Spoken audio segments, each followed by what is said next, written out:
The great hall of the Silver Moon Pack was a cacophony of boasts and brittle laughter.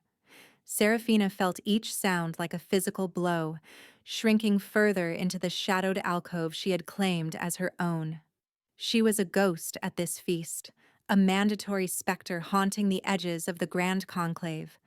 Her alpha, her cousin Marcus, had insisted she attend. "Every member of the pack will show their face," he had snarled, his words a thinly veiled threat, "even the broken ones." Broken. The word echoed in the hollow space where her wolf should have been. While others felt the proud, warm presence of their inner beast, Serafina felt only a profound silence. She was an omega, the lowest of the low, but even other omegas had wolves that whispered to them. Hers had been silent since her first shift, a failed, painful contortion of limbs that had produced nothing but shame. Her gaze drifted across the hall to her sister Clara. She was everything Serafina was not. Vibrant, strong, her wolf's presence a radiant aura that drew others to her like moths to a flame. She was currently laughing at something a handsome alpha from the Sunstone Pack had said, her head thrown back, her golden hair catching the light of the chandeliers. She had not looked Serafina's way once all evening. Association with the wolfless Omega was a stain no one wanted. A wave of bitter cold washed over Serafina, a familiar companion. It was the shame, so potent it felt like a physical chill. She clutched the thin fabric of her drab gray dress, a hand-me-down that hung loosely on her frame. She was 20 years old, and her life was already a foregone conclusion, a lifetime of servitude and scorn, a cautionary tale whispered to unruly pups. She focused on breathing, a small trick she had learned to keep the panic at bay. In, out. She tried to find a quiet center within herself, a tiny spark of warmth in the vast cold emptiness. It was a strange ability she possessed, one no one else seemed to value. Sometimes, when a pup was frightened or an elder was in pain, she could sit with them, and a measure of peace would settle over them. They never knew why. They would just sigh, their tense muscles relaxing, and thank her for her quiet company before forgetting her again. It was her only secret, this small, useless magic of calm. It did little to soothe her own roiling anxiety now.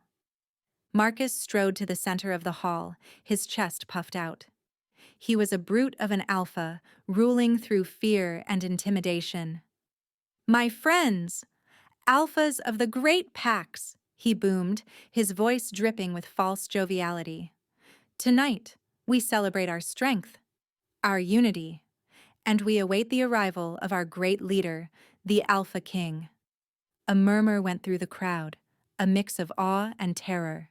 The Alpha King, a monarch of mythic proportions, a warrior who had clawed his way to the throne over the bodies of his rivals.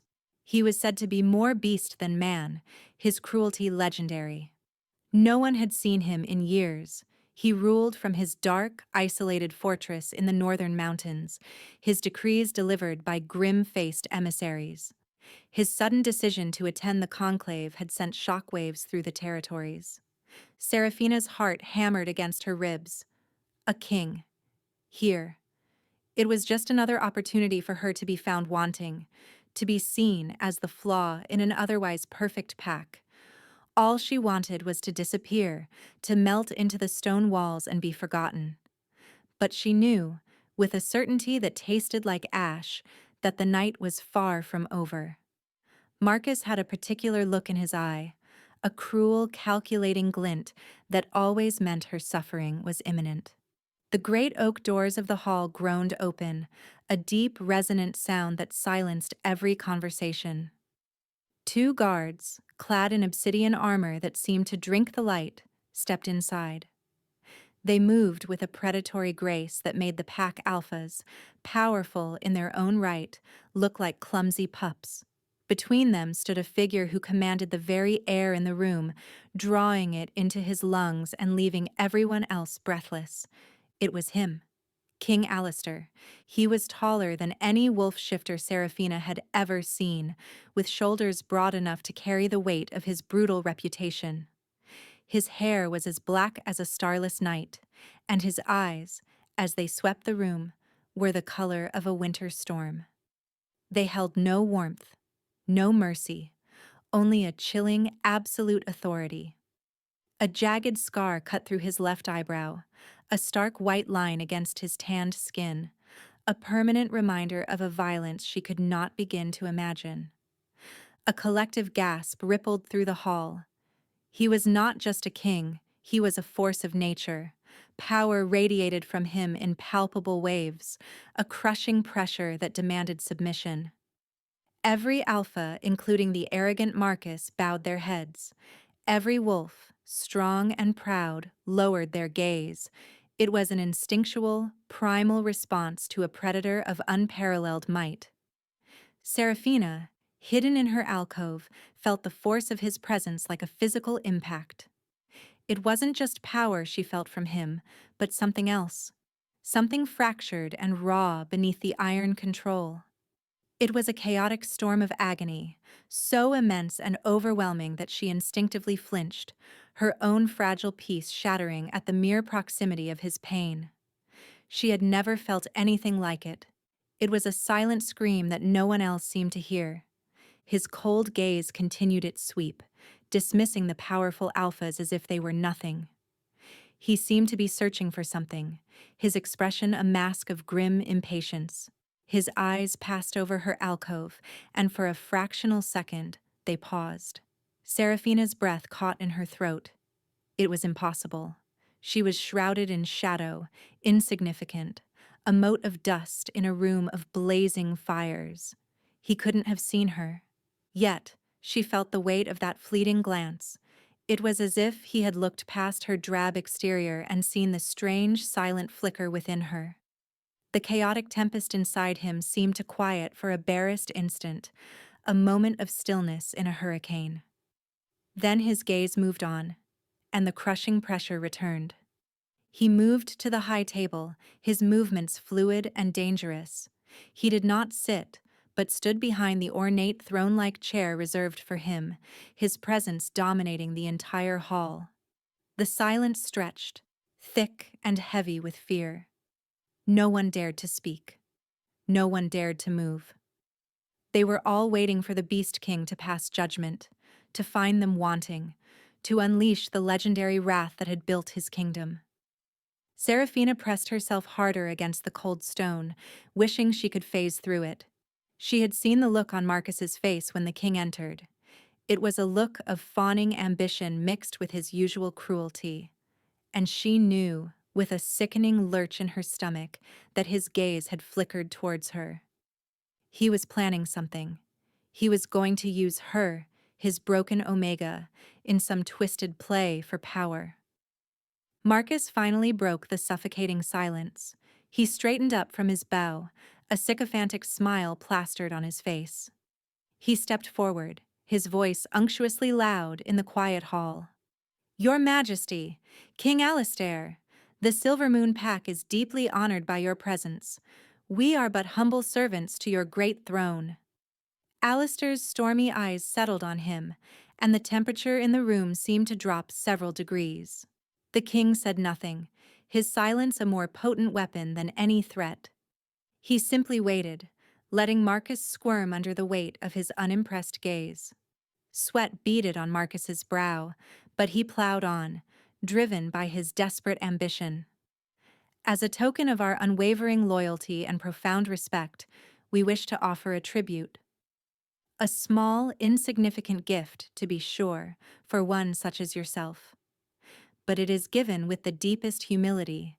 His eyes, gleaming with malice, found Seraphina in her alcove. He gestured towards her. "We offer this Omega for your retinue, to serve in any way you see fit." A wave of shocked, derisive murmurs swept through the crowd. Clara's face was a mask of horror and embarrassment. Offering a wolfless Omega as a tribute to the Alpha King was not a gift. It was an insult. It was a joke. Marcus was either insane or playing a game so cruel it defied understanding. He was presenting Seraphina's brokenness as the sum of his pack's worth, a public declaration of her utter worthlessness. Humiliation, hot and sharp, pierced through Seraphina. He had dragged her here for this, to be publicly paraded as a piece of defective property, to be offered up and undoubtedly rejected, cementing her status as less than nothing. She wanted the ground to swallow her whole. She couldn't look up, couldn't meet the pitying and contemptuous stares she felt burning into her. She is quiet and requires little, Marcus added, twisting the knife. She will be no trouble. All eyes turned to the king. Everyone expected a thunderous rejection, perhaps even a violent punishment for such a blatant insult. The air crackled with anticipation. King Alistair's gaze moved from Marcus to where Seraphina stood frozen in her corner. This time, his eyes did not pass over her. They locked onto her, and the world seemed to fall away. The noise, the stares, the suffocating shame, it all faded into a dull hum. In his gaze, she saw not disgust or contempt, but a flicker of something she couldn't name. An unnerving stillness, a deep, piercing curiosity. The raging storm inside him, the one only she could feel, seemed to abate again, just for a moment, under his own focused attention on her. "I accept," he said. The two words fell into the stunned silence of the hall like stones into a still pond. Disbelief rippled through the crowd. Marcus himself looked momentarily shocked before his expression morphed into one of triumphant glee. He had succeeded in his humiliation of her, and somehow, inexplicably, had not been struck down for it. Seraphina's head snapped up, her eyes wide with terror. Accepted? The Beast King had accepted her? It was a nightmare. This wasn't a reprieve, it was a death sentence of a different kind. To be a servant to a man whose court was likely filled with killers and monsters, a man who radiated such profound pain and power. One of the king's obsidian-clad guards moved towards her. Her legs refused to obey, rooted to the spot by sheer terror.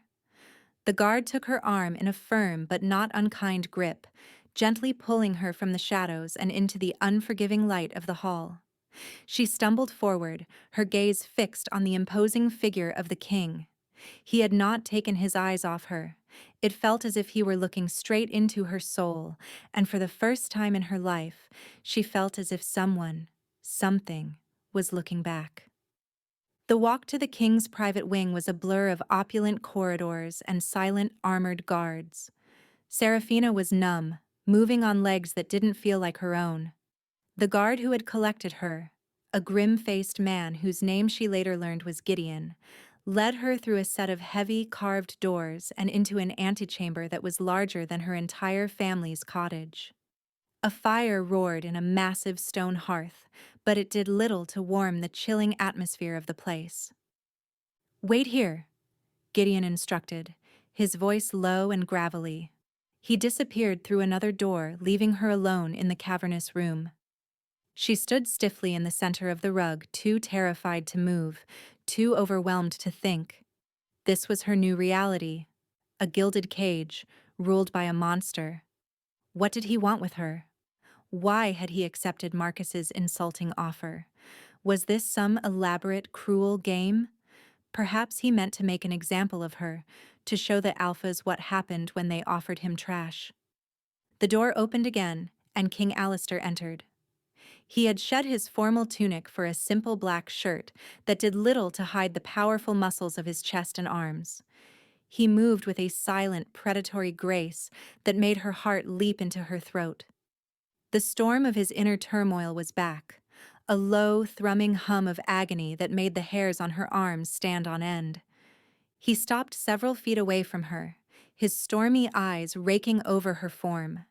She felt small and insignificant under his scrutiny, like a field mouse before a hawk.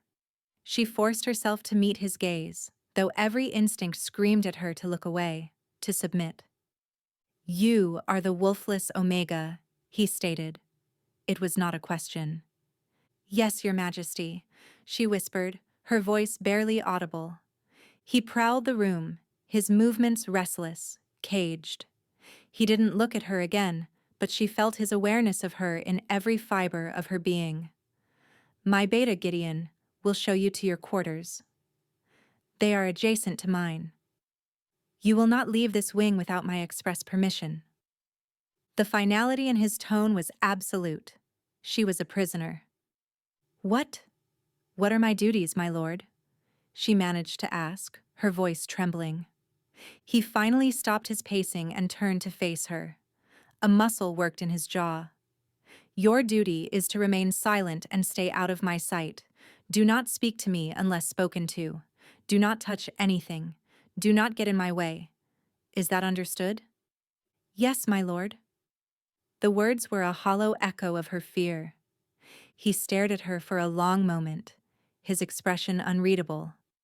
That flicker of curiosity she had seen before was gone, replaced by a cold, impenetrable mask. The pain inside him seemed to spike, and he winced, a nearly imperceptible tightening around his eyes.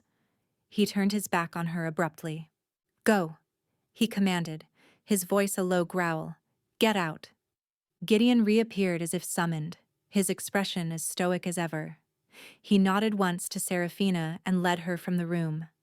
Her quarters were small but clean, with a narrow bed and a small window that looked out onto a stone courtyard. It was more a cell than a room. As the door clicked shut behind Gideon, Seraphina finally allowed herself to crumble. She sank onto the bed, wrapping her arms around herself as silent tears tracked down her face. She had been cast out by her pack, disowned by her family, and handed over to a terrifying king who radiated a pain so profound it made her soul ache. She was utterly, terrifyingly alone. Sleep offered no escape. Seraphina tossed and turned on the thin mattress, her mind replaying the horrors of the evening. Every time she closed her eyes, she saw the king's stormy gaze, felt the crushing weight of his presence, and sensed the chaotic agony that churned beneath his cold exterior. It was a feeling that settled deep in her bones, an empathetic echo that left her feeling raw and exposed. It was well past midnight when a sound from the adjacent chamber jolted her into full awareness. It was a low growl, but not the sound of a wolf. This was deeper, harsher, laced with a suffering so profound it was inhuman. It was the sound of something breaking. Her heart hammered against her ribs. Fear urged her to stay put, to hide under the thin blanket and pretend she had heard nothing. But another instinct, the same one that drew her to soothe crying pups, pulled her from the bed. It was a foolish, dangerous impulse, but the sheer torment in that sound was something she couldn't ignore. Tiptoeing to the door that connected their rooms, a servant's passage, she assumed, she pressed her ear against the cold, heavy wood. The growling intensified, punctuated by a sharp, guttural cry of pain. It was the king. She could hear the heavy thud of a fist against a wall, followed by the splintering of wood. Driven by a desperate, inexplicable need to understand, she found a tiny crack in the doorframe, a sliver where the wood had warped. She peered through it, her breath held tight in her chest. The sight that met her eyes stole the air from her lungs. King Alistair was on his knees in the center of his opulent chamber. His powerful body was rigid with strain, his back arched. But it was the energy swirling around him that terrified her. It was not a physical thing, but she could see it with a sense she didn't know she possessed. Wisps of black, shadowy energy coiled around his limbs like venomous snakes. They seemed to emanate from him, from the very core of his being, a manifestation of the inner torment she had sensed. He clutched his head, his knuckles white, his body racked with tremors. No, he gritted out through clenched teeth, not now. I will not. His voice was a raw rasp of agony and desperate willpower. He was fighting something something inside him that was trying to break free. This was his secret. This was the source of the storm. It wasn't just a temper or a cruel disposition. It was a curse, a living, breathing affliction that caused him unimaginable pain. The legendary cruelty, the iron control, the isolation. It was all a cage he had built around this monstrous thing inside him. As she watched, a wave of the shadowy energy pulsed outwards. The fine crystal goblet on a nearby table shattered without being touched. The flames in the hearth flared violently, casting dancing, monstrous shadows on the walls. His control was slipping. Serafina recoiled from the door, her hand flying to her mouth to stifle a gasp. She finally understood. He hadn't accepted her as a servant. He had felt it too. That momentary stillness when his eyes had met hers. Her strange, useless ability to soothe, to bring calm. It had somehow, inexplicably, touched the raging hurricane inside the most powerful and dangerous man in the world. And now, she was trapped here, a tiny candle next to an impending explosion. Days bled into a terrifying, monotonous routine. Serafina existed in the silent spaces of the king's wing, a ghost in his gilded prison. She did as she was told. She stayed out of sight. She cleaned her small room, ate the simple meals left for her by silent servants, and spent hours staring out her window at the cold, gray stone of the courtyard. She never saw the king during the day. He was consumed by the duties of his kingdom, a relentless machine of governance and command. But she felt his presence. The entire wing thrummed with the low-grade energy of his constant struggle. It was a background radiation of pain that kept her perpetually on edge. At night, she would hear him. The muffled sounds of his battle against the curse would seep through the walls. A pained grunt, a shattered object, the low, desperate growl of a man holding a monster at bay. Each sound was a fresh spike of fear in her heart, but it was mingled with a strange, unwelcome pang of empathy. She was terrified of him, but she couldn't help but feel for the man enduring such a private hell. She saw Gideon come and go, his face always a mask of grim concern. He often carried small, lead-lined boxes. Once, the lid was slightly ajar, and she caught a glimpse of what was inside, a vial containing a liquid that glowed with a faint, silvery light. Potions. They were trying to control the curse with alchemy, with magic. From the sounds she heard each night, it wasn't working very well. The loneliness was a heavy cloak. She missed the forests of her home, the scent of pine and damp earth. She even missed the familiar scorn of her pack. At least there, she had known her place. Here, she was an unknown quantity in a terrifying equation, her purpose a mystery that filled her with dread. What was he waiting for? When would he decide what to do with the strange Omega who seemed to have a phantom effect on his curse? She began to explore the small library attached to the king's study, a room she was technically forbidden from entering, but which was often left empty. The books were ancient, their leather covers cracked with age.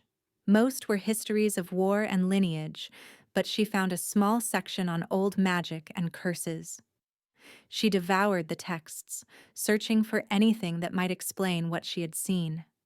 She read of shadow beasts and soul eaters, of bloodline curses passed from generation to generation.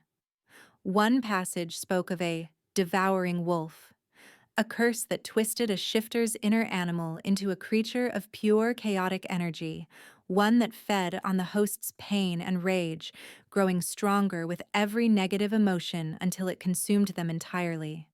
The description sent a chill down her spine. It was too close, too accurate. Her understanding grew, and with it, her fear. The potions Gideon brought were likely suppressants, temporary measures to cage a beast that was growing stronger every day. King Alistair wasn't just a man with a curse, he was a walking, ticking bomb, and she was locked in the room with him. It happened on the 7th day. A wave of violent energy rolled through the king's wing, so potent it made Seraphina drop the book she was reading. It was followed by a roar of pure, unadulterated agony that was more beast than man. It came from the king's study. Panic seized her. This was different. This was worse than the nightly struggles. This felt like a breaking point. She heard a heavy crash, the sound of Gideon crying out in alarm. Her mind screamed at her to run, to hide in her room and lock the door. But her feet were already moving, carrying her towards the source of the sound. She pushed open the heavy study door to a scene of chaos. Gideon was slumped against the far wall, a trickle of blood at his temple, dazed. Bookshelves were overturned, their contents strewn across the floor. In the center of the room, King Alistair stood, his body rigid, his head thrown back. The shadowy tendrils of energy were thicker, blacker than she had ever seen them. They writhed around him, lashing out and carving gouges in the stone walls. His eyes were glowing with a malevolent crimson light. He was losing. "My lord!" "Fight it!" Gideon gasped, trying to push himself to his feet. The king didn't seem to hear him. A low snarl ripped from his throat as one of the shadow tendrils lashed towards his loyal beta. Without thinking, without any conscious decision, Seraphina moved. She ran into the room, placing herself between the king and Gideon. "Stop!" The word was a breathless squeak, but it was enough. The moment she entered the maelstrom, something shifted. The chaotic, violent energy that filled the room seemed to hesitate. The lashing tendril of shadow vaporized into smoke just inches from her face. The crimson glow in Alistair's eyes flickered. He stared at her, his chest heaving. The storm of his curse, which had been a raging typhoon, suddenly met a strange, unmovable point of calm. It didn't disappear, but the winds lessened, the waves subsided.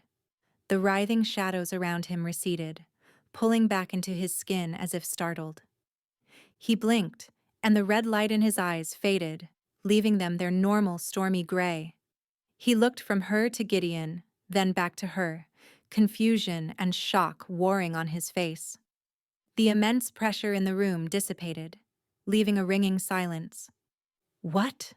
he rasped, his voice raw. He took a staggering step back, clutching his head as if expecting the pain to return in full force. But it didn't. There was a reprieve. Gideon stared at her, his jaw slack with disbelief. He had just witnessed the impossible. Seraphina stood frozen, her heart pounding like a drum. Her presence. It wasn't a fluke. It wasn't her imagination. Her strange, quiet nature had a tangible effect on his curse. She was an anchor in his storm. Alistair's eyes locked on hers, and for the first time, he truly saw her. Not as a wolfless omega, not as a political tribute, but as the source of this unbelievable, unprecedented moment of peace. The cold mask was gone, replaced by a raw, desperate vulnerability. "You," he breathed, the word full of disbelief and a dawning, terrifying hope. He took a step towards her. "Stay." It wasn't a command from a king to a servant. It was a plea from a drowning man to a lifeline. "Do not leave my side." Her life changed in that instant. She was no longer a ghost confined to the annex of his existence. She became a fixture at its very center. The king's command was absolute. "Do not leave my side." And so, she did not. It was a strange, silent companionship. She sat on a small, uncomfortable chair in the corner of his study while he worked. He would pore over maps, draft decrees, and meet with his grim-faced commanders, and she would simply be there, a quiet, calming presence in the room. The air, which had always crackled with his contained violence, grew still. The low hum of his pain lessened to a manageable thrum. They rarely spoke. In the beginning, she was too terrified, and he seemed to have no words for the strange symbiosis they had fallen into. But a new language formed between them. She learned to read the subtle tightening of his jaw that meant the curse was whispering at the edges of his control. She learned that the way he clenched his fist on the arm of his chair meant a memory of some past battle was haunting him. In turn, he seemed to learn her. He noticed when she was tired and would dismiss his counsel early with a curt wave. He had a tray of food brought for her when she forgot to eat, lost in one of the library's old books which she was now permitted to read.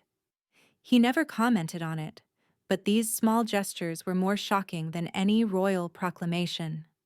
One afternoon, while he was deep in concentration, a wave of pain washed over him so suddenly that he gasped, dropping his quill. His hand went to his temple, his knuckles white.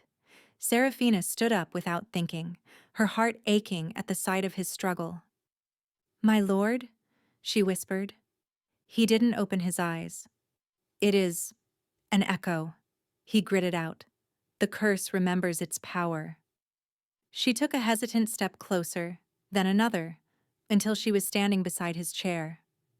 Every instinct told her to keep her distance, that he was dangerous. But the empathic pull was stronger. She slowly, tentatively, reached out her hand and placed it on his shoulder. His entire body went rigid at her touch. She expected him to recoil, to snarl at her for her audacity. Instead, a shuddering sigh escaped his lips.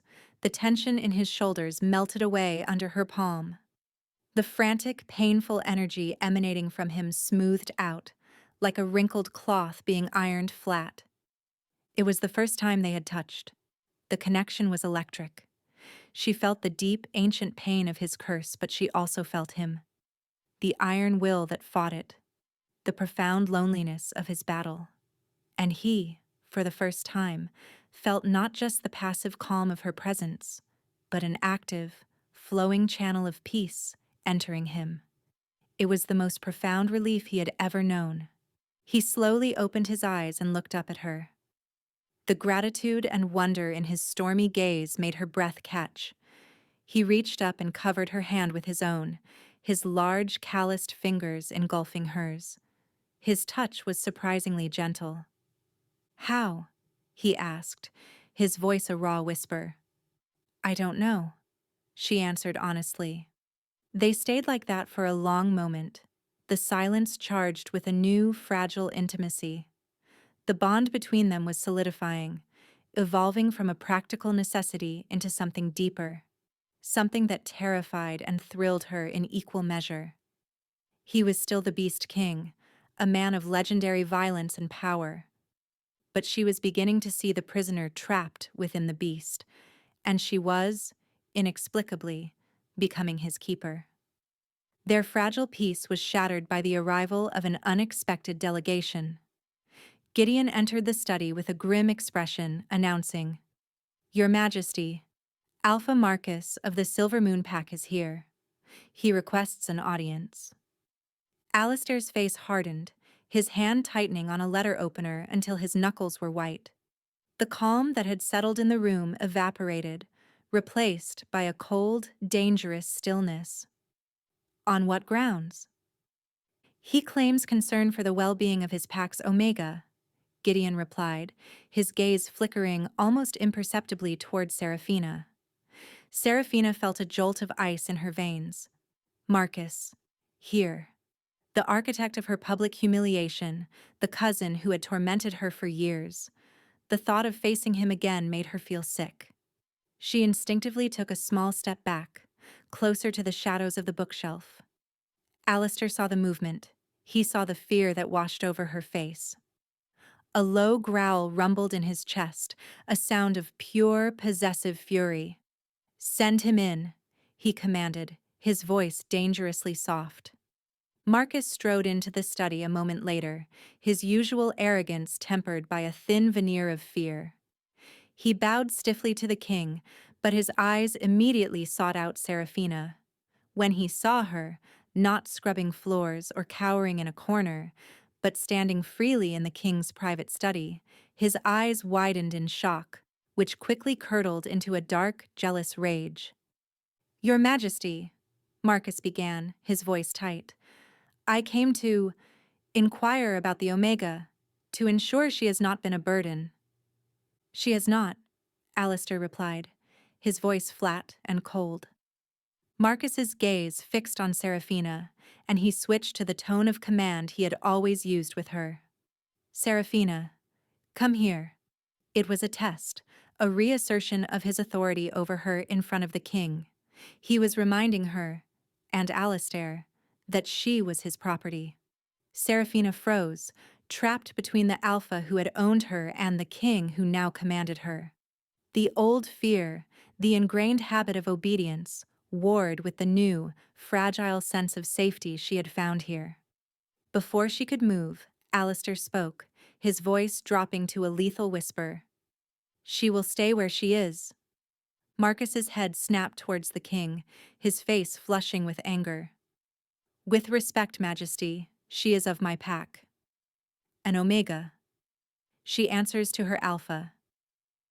In your lands, she answered to you, Alistair said, rising slowly from his chair. He was a towering, intimidating figure, and he seemed to fill the entire room with his menace. In my fortress, she answers to me. You gave her to me as tribute. The transaction is complete. She is no longer your concern. She is a wolfless, broken thing, Marcus spat, his composure finally cracking. She has no value except what I assign her. What could you possibly want with her? His eyes narrowed with a sudden dawning suspicion as he looked at the way Alistair stood, subtly shielding her from view. The air in the room grew heavy, charged with the king's suppressed fury. The curse stirred, awakened by his rage. Seraphina could feel it, a prickling at the back of her neck. She took a deep breath, focusing, pushing a silent wave of calm towards him. Alistair felt it, an anchor in the storm of his anger. His control solidified. He looked at Marcus, his eyes like chips of ice. Her value is for me to determine, not you. You are dismissed, Alpha Marcus. Do not seek an audience on this matter again. The dismissal was absolute, a final, unarguable command. Humiliated and seething, Marcus shot one last venomous look at Seraphina before turning on his heel and storming out of the study. The moment he was gone, the tension in Alistair's shoulders sagged. He turned to Seraphina, his expression a mixture of fury and concern. Did he hurt you? Not today, she whispered, her voice trembling. The admission of past hurts hung in the air between them. The look on Alistair's face grew darker, more dangerous than she had ever seen it. It was the look of a king who had just discovered a rot in his kingdom, and of a predator whose mate had just been threatened. The confrontation with Marcus left a toxic residue in the air. Alistair paced the study like a caged lion, the violent energy of the curse churning within him, stoked by his protective rage.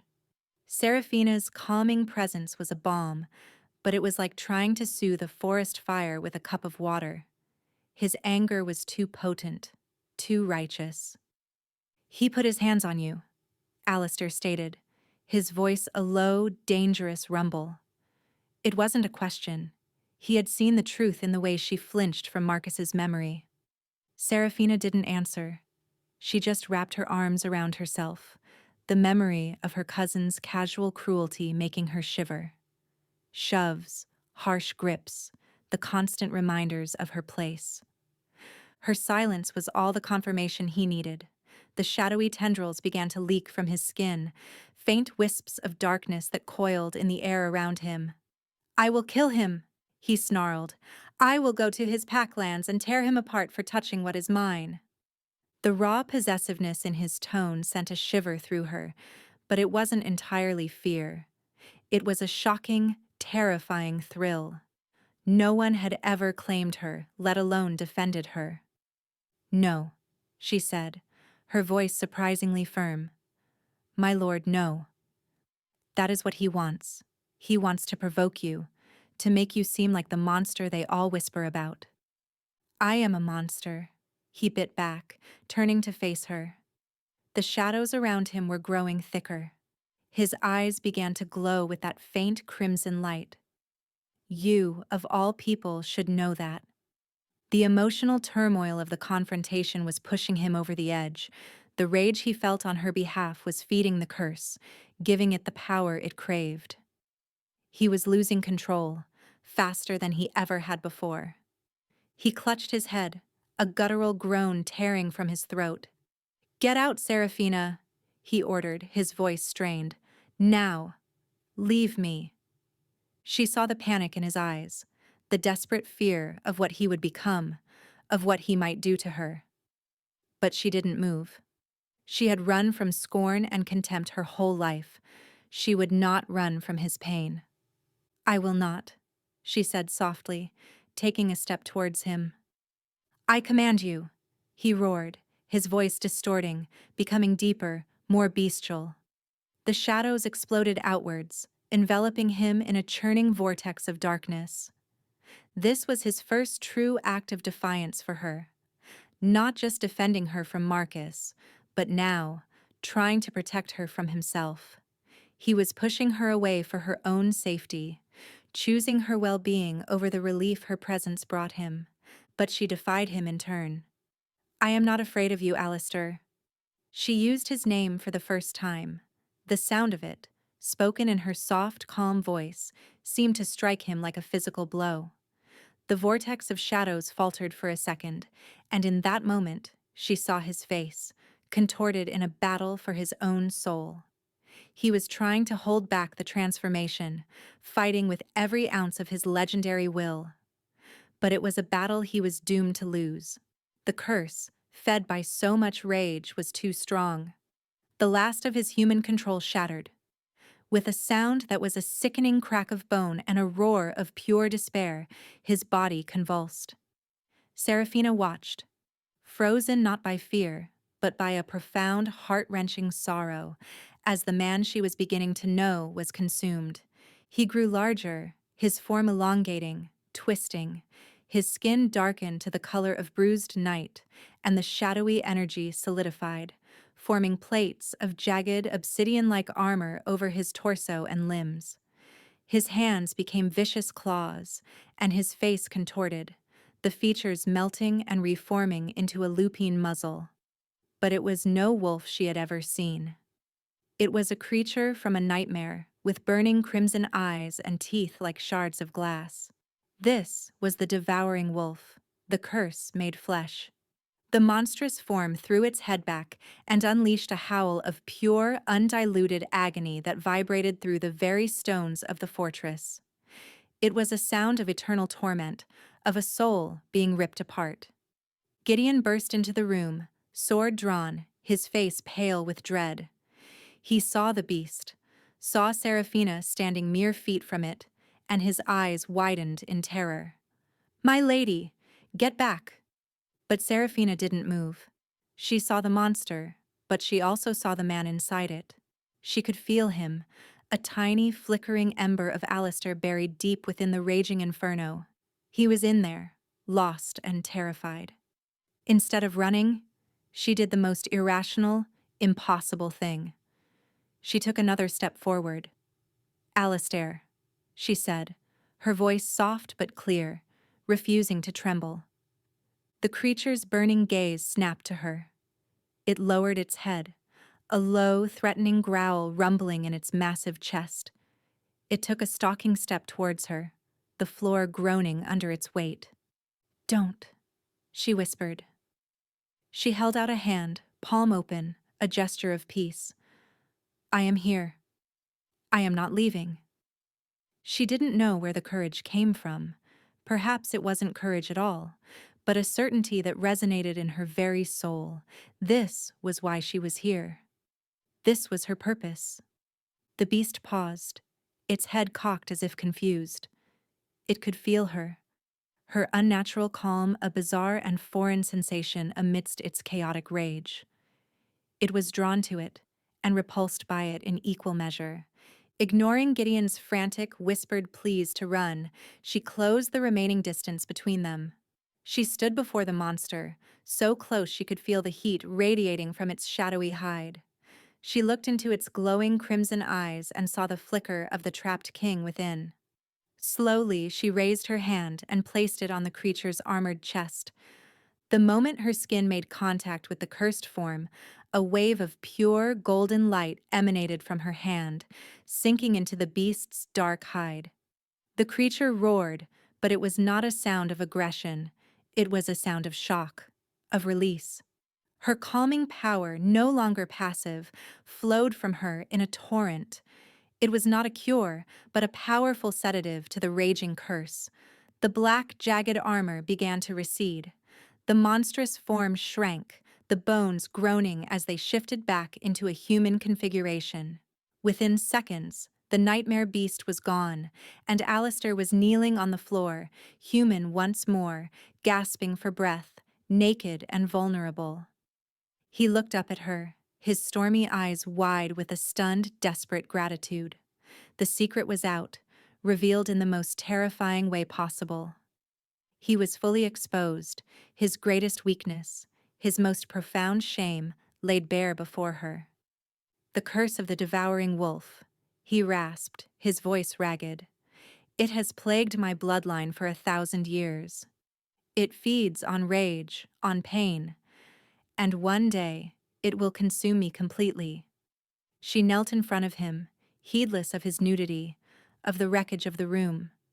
She simply looked at him, the man, the king, the prisoner, and her heart filled with a feeling so fierce and protective it stole her breath.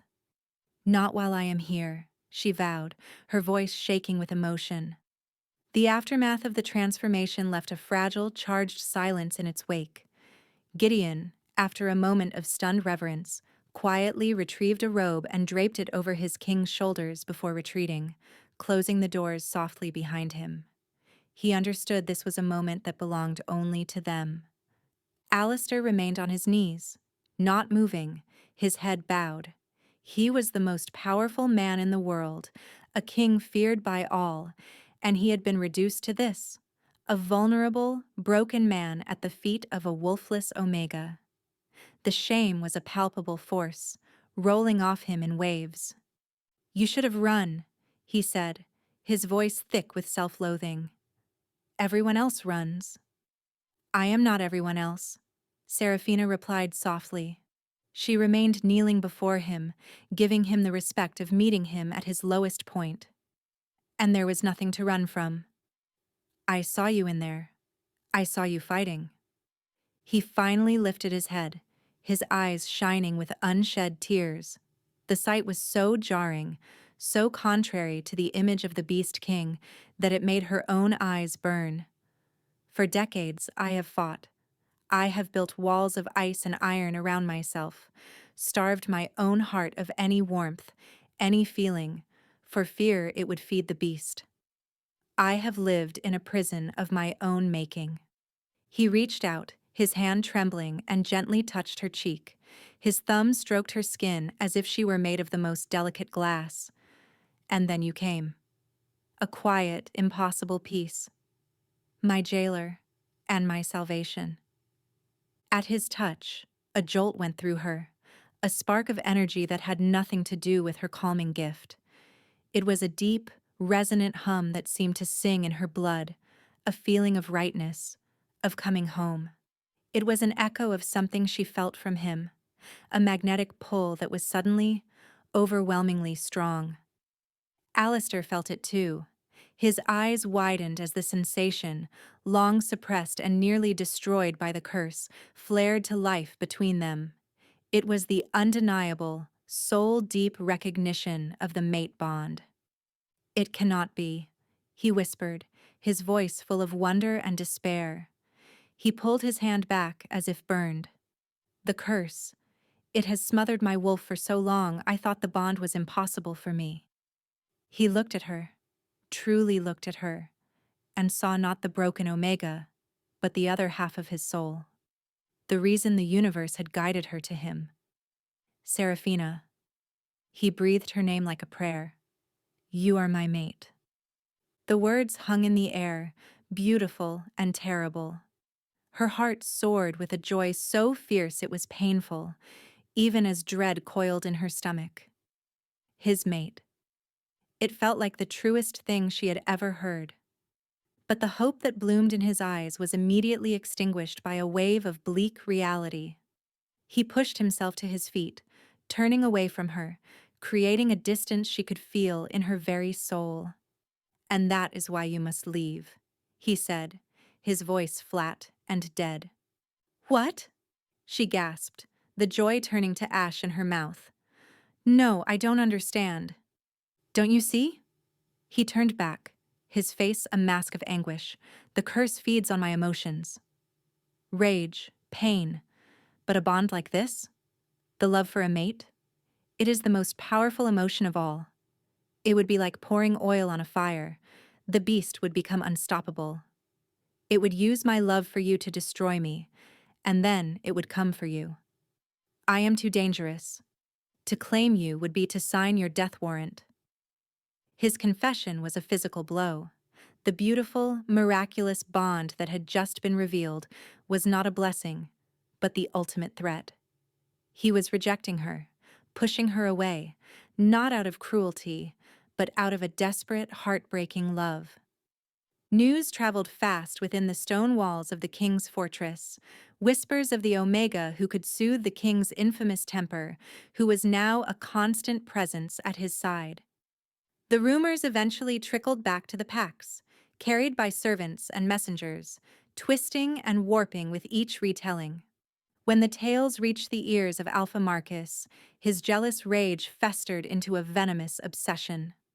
The wolfless, worthless creature he had thrown away was now rumored to be the king's most trusted companion. It was an intolerable insult to his pride. He became convinced that Seraphina was using some form of witchcraft, some dark art to ensnare the king. But more than that, he sensed an opportunity. He locked himself away with the oldest, most forbidden texts of his pack's lore. He searched for records of the Alpha King's lineage, for any hint of a weakness he could exploit. His rage and suspicion guided him, and finally, he found it. A crumbling, leather-bound tome that spoke of the royal bloodline and its ancient affliction.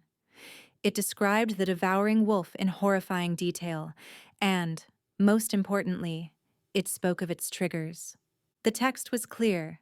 The curse was most volatile during the blood moon, a rare celestial event that amplified all primal magic. It also spoke of a specific weakness, a resonance with certain forbidden relics, artifacts infused with chaotic energy that could agitate the curse and force a transformation. A cruel, triumphant smile spread across Marcus's face. The blood moon was less than a month away, and the ceremony was to be held at the king's own fortress. All the alphas would be in attendance. It was the perfect stage. He began to conspire. He reached out to other ambitious alphas, those who chafed under Alistair's iron rule and saw him as a tyrant. He planted seeds of doubt, whispering about the king's instability, his unnatural seclusion. He spoke of a king weakened, perhaps even mad. "He keeps a wolfless Omega as a pet," he would sneer to the alpha of the Blackstone pack, a notoriously ruthless wolf named Fenrir. "He shuns his council, his warriors. Something is wrong with him. His reign is faltering." Marcus didn't reveal the full truth of the curse. He kept that knowledge for himself, his trump card. He simply promised them a chance to see the king's weakness for themselves, to witness an event that would give them the justification they needed to challenge his throne.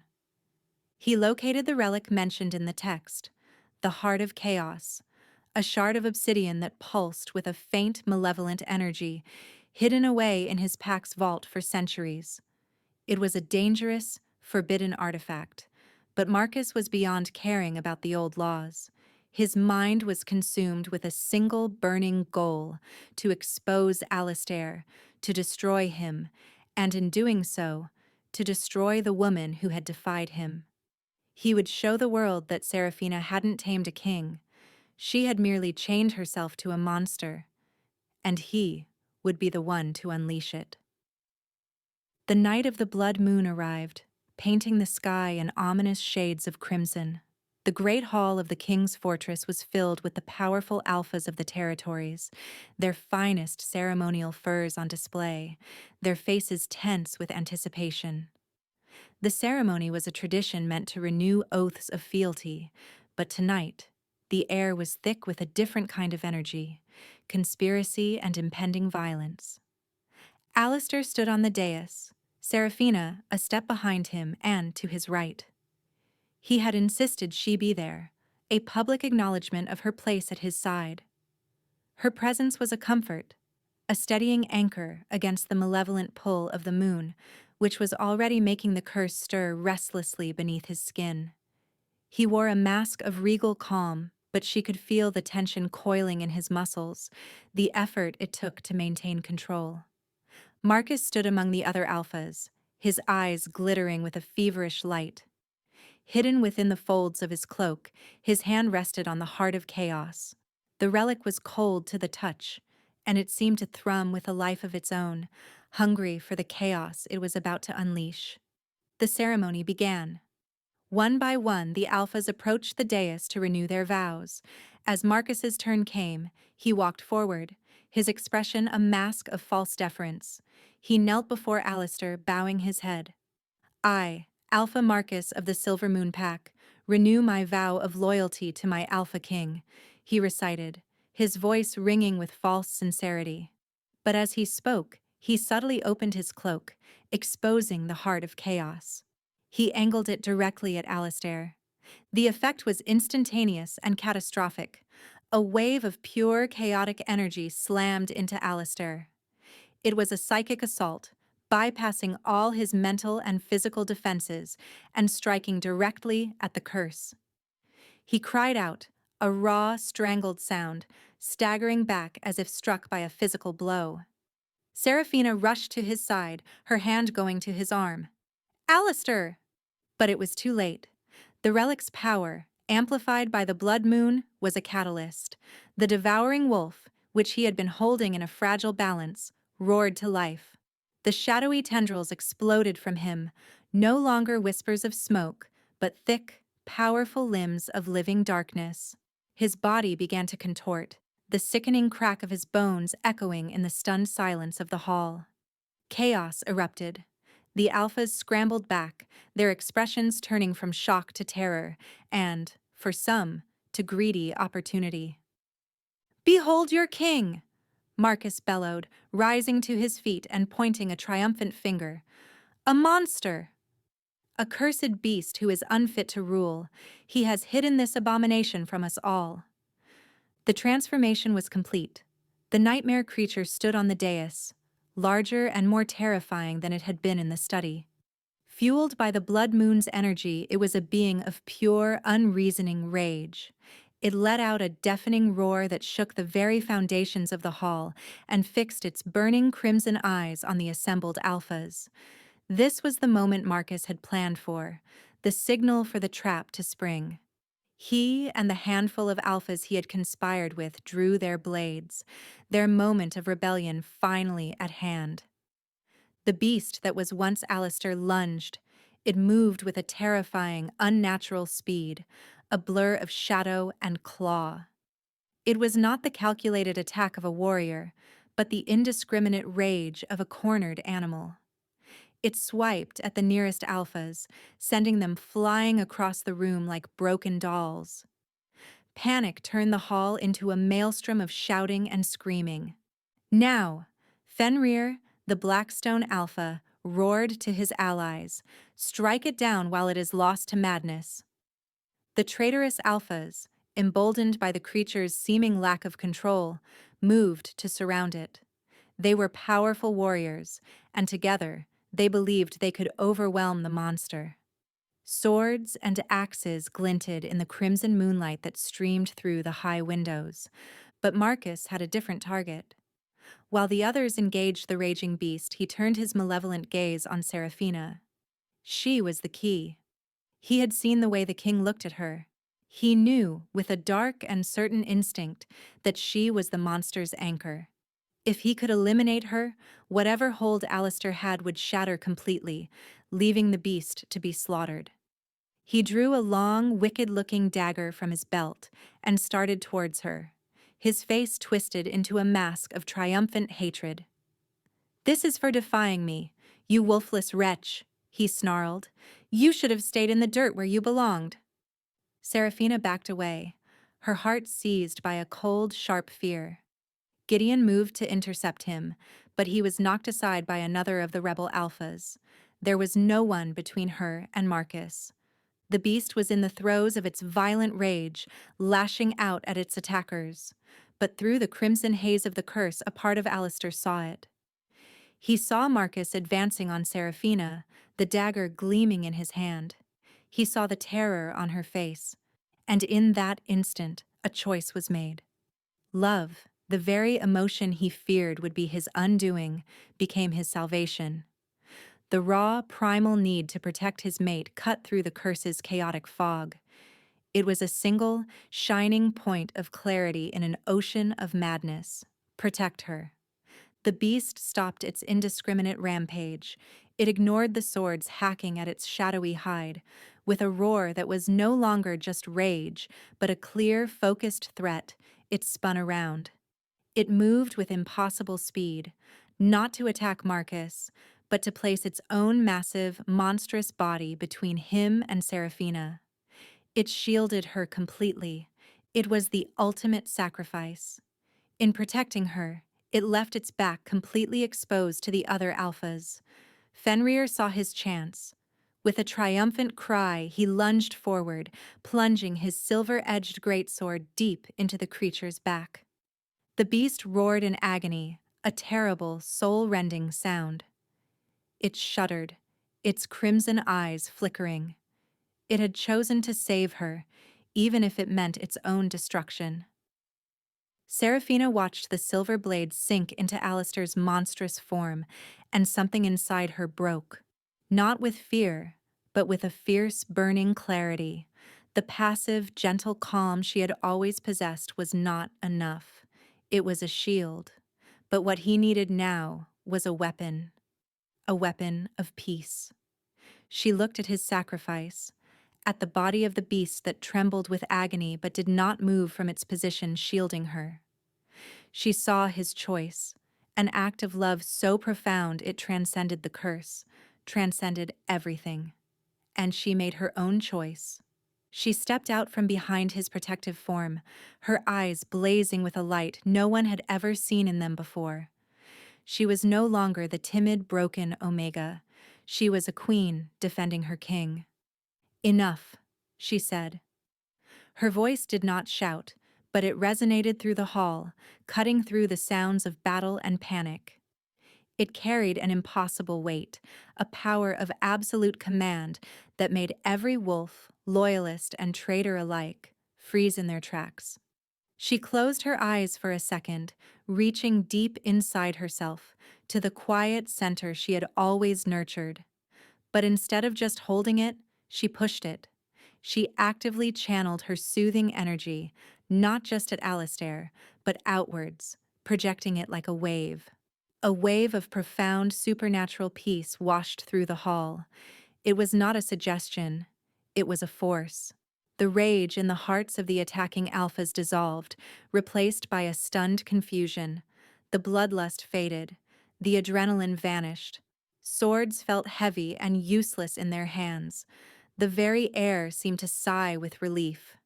She walked forward, her steps sure and steady, until she stood before Alistair's wounded, trembling form. Fenrir and the others stumbled back, their eyes wide with awe and a new kind of fear.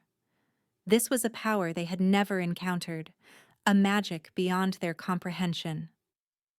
Serafina placed her hands on the creature's shadowy hide, right over the terrible wound.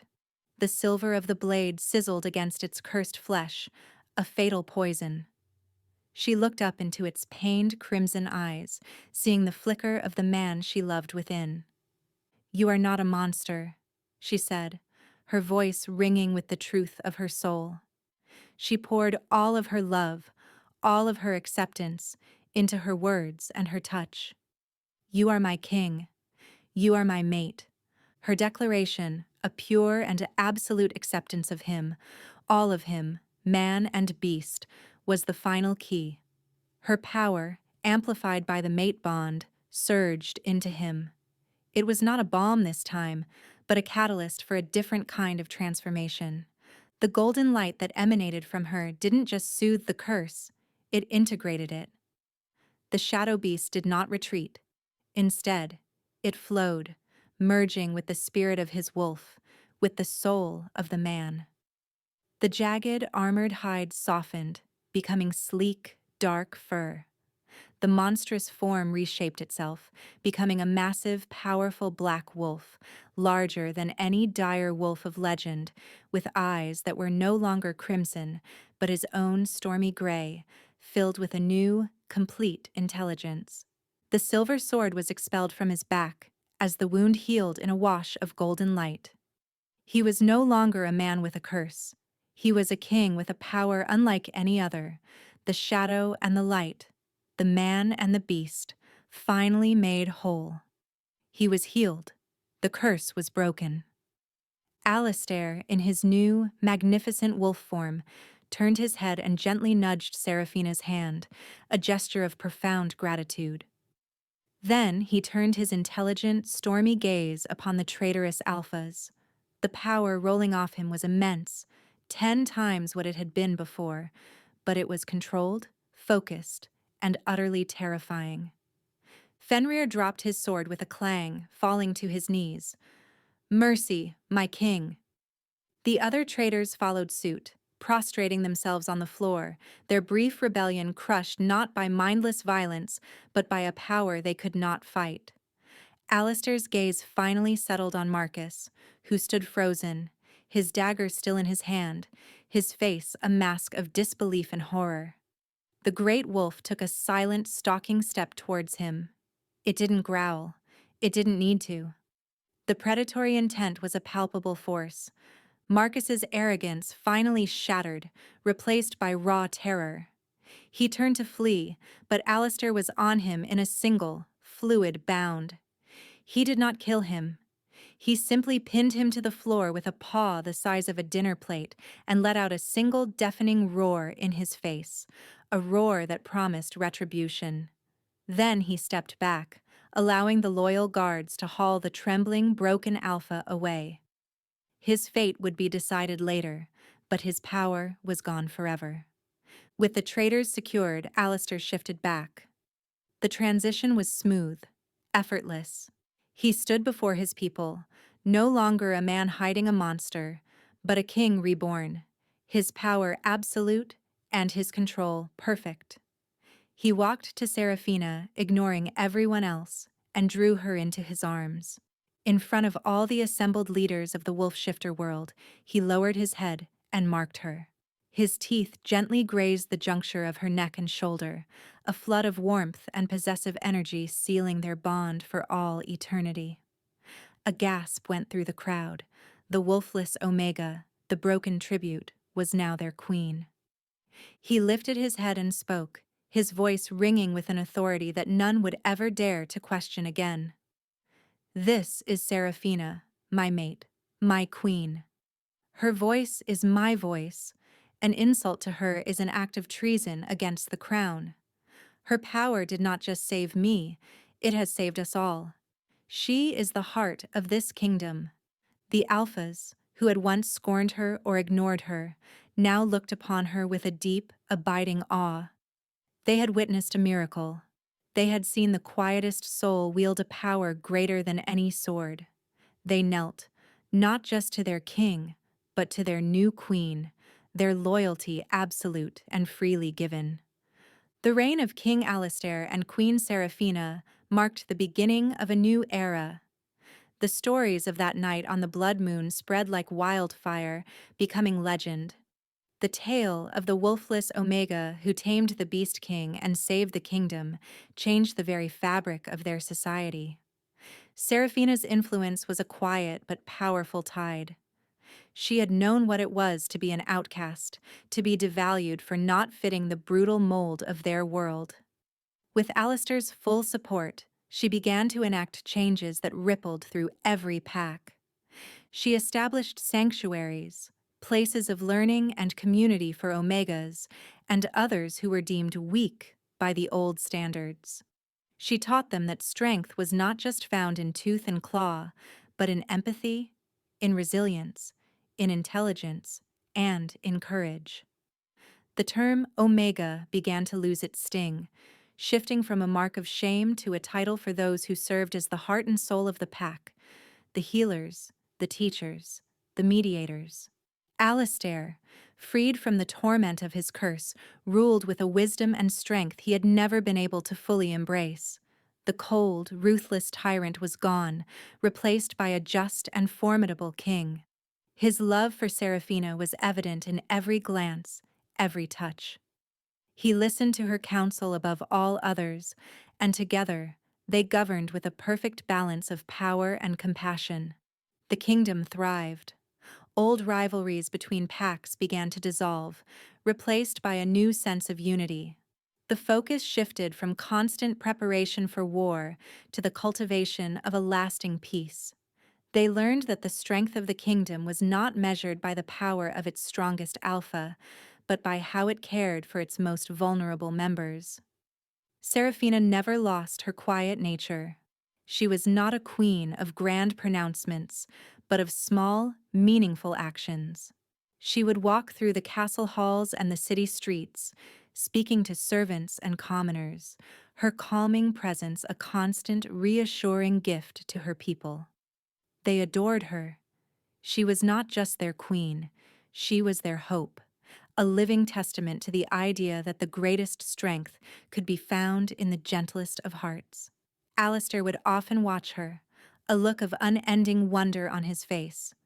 She had walked into the darkest part of his soul and turned on a light.